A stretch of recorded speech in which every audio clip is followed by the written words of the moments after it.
Friday. Joy, I've got a sweater on. I'm headed to a little ski trip this weekend. So we're matching. We are matching. I'm excited. I had my ski season start for me with my kids this weekend. That is going to be fun. Oh, my God, I love it. Get some outdoor, fresh air. Yeah, God, don't I Doesn't it feel good to, like... Oh, yeah. It's so weird how much you appreciate fresh air now. When I'm, like, in my car and I'm on the highway, all the windows are down, I'm like, safe air. Safe air. Good to have you in. So what you saw last night, this is what a New England offense looks like against the top 5 defense. 10 first downs, 200 total yards, 3 for 16 on 3rd and 4th down. And the quarterback, 9 for 16 and a 53 quarterback rating. For the record, they scored 6 points against the good San Francisco defense and 3 against the Rams. This is with the best football coach in the history of the National Football League. That's what they are. It doesn't matter who the quarterback is. The GOAT left. Cam looks inept. The difference between quarterback, wide receiver, tight end, running back talent, New England or Rams, isn't even close. And by the way, what we saw last night and what we've seen this year, it's called Greg Popovich and the San Antonio Spurs. The system, the coach, the system. Then Tim Duncan got old. They won less. Tim Duncan retires, and they're completely irrelevant. The Spurs are the 3rd best and most relevant team in Texas. Systems need stars. They don't just need them. They're dependent on them. Phil Jackson's system, Shaq and Kobe won championships. And Kobe and Gasol, you can win championships. And Kobe by himself with a triangle offense is swept in the first round.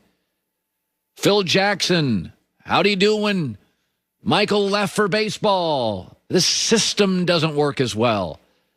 It's not that you need stars for a system. You're totally dependent on them.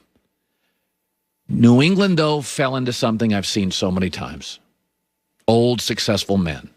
The more they won, the more arrogant they got, the more they talked about how great the system was, the less they listened to anybody outside of their sphere. God, I've seen this in broadcasting. I've seen it in football. I've seen it in every business. And then we have a cultural change that the league is becoming more weapons-based. Tight end, wide receiver, running back, quarterback. Of the teams I think can win the Super Bowl today, Green Bay, Kansas City, Cleveland, Rams, Saints, Seattle, Tampa, Buffalo. They don't all have great defenses. They don't all have Hall of Fame coaches. They've all got weapons. New England's now 6-7. They will not make the playoffs. They have no momentum. They don't have a current quarterback. They don't have a future quarterback. I know Belichick can coach defense. Best ever. I know he can coach special teams. Probably best ever. But offensively, this is why Brady left.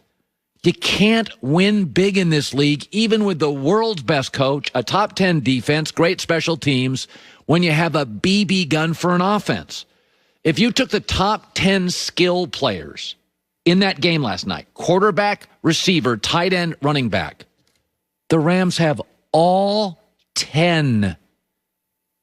Damian Harris is the only Patriot that is close. But it's the system. It's the system. It's the system.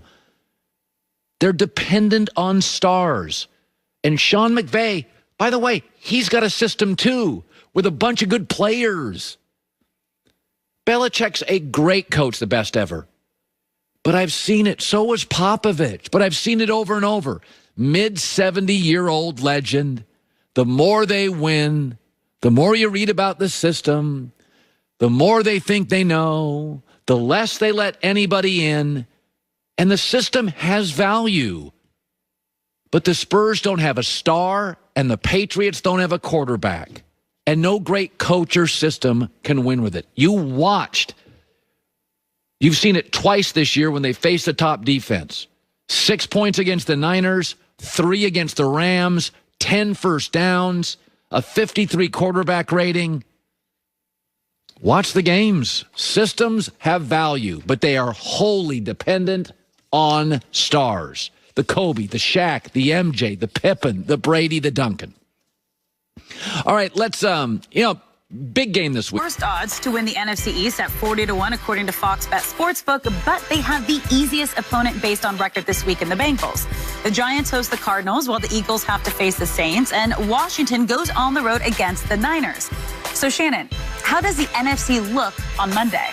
Cowboys will be in third place. Third place? Third place. Oh. So you got the Eagles getting wiped out. The Eagles are going to beat the Saints. So they'll be in third place, but nothing is looking good for the Cowboys because guess what? They're not going to be in first place after this weekend, and that's all I care about. And as long as they're not in first place come week 17. Okay. So here is my biggest fear. The Giants at home are 2.5-point underdogs to Arizona. I fear the Giants will lose that game. Washington is a 3-point underdog at San Francisco. I fear Washington will lose that game. My Cowboys are a 2.5-point favorite, 3.5-point favorite at Cincinnati. I fear my Cowboys will win that game. You think they'll win that game too? Yes, I do. Okay. And that would mean that my 4-9 Cowboys are only one game out of first on Monday when we sit here again, and they'll tease and torment me a whole nother week on this show. So, okay, that one game out of first will mean they're in what? Third place. Okay, but one game out of first is crazy at this point. 4-9 and you're one game out? But here's the thing. You guys have never been more than 2 games out of first place the entire season. Okay, who has the easiest schedule of all those 4 teams in that division? It's the Cowboys by far. Who has the worst team of any team in that division? I grant you that. I give up. I'm with you. I want a quarterback. I want a high draft pick. You got a quarterback. He just happened to be injured. He wants $42 million. Okay, pay it. And we just can't. He's not that good. Whoa. He's very good, but he's not great. He's great. He's not my homeboy.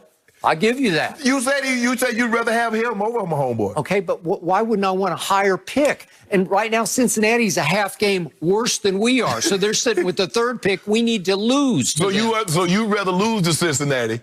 Well, what sign of life have I seen all year? I've seen one game at Minnesota. Okay. That's all I got to hang my helmet on, right? Well, you did good against Atlanta, right?